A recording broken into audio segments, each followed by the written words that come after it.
Here's how to do a simple 5-minute Bible study for a beginner or someone with a tight schedule in a way that Jesus would approve, step by step. This is KJ at Word to Live. First, get your Bible.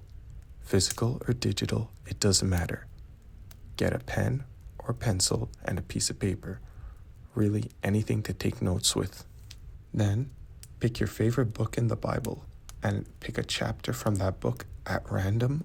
Now, time yourself reading 5 to 10 verses from that chapter for 1 minute.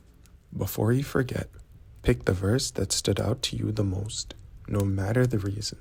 From here, write that verse down on a piece of paper or whatever you take notes with.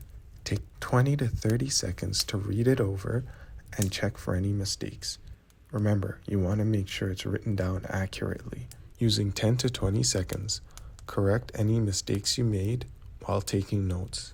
Following that, take 1 minute to think about how the verse you wrote applies to your life and Jesus' example of how to live.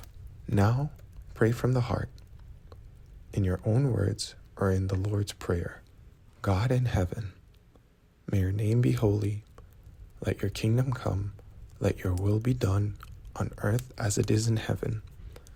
Give us this day our daily bread, and forgive us for our mistakes as we must forgive others for their mistakes against us. Please don't test us more than we can bear. Deliver us from evil, for yours is the kingdom, the power, and the glory, forever and ever. Amen. Thank you for watching. If you got value, drop a like, comment your favorite Bible translation down below, and subscribe for more.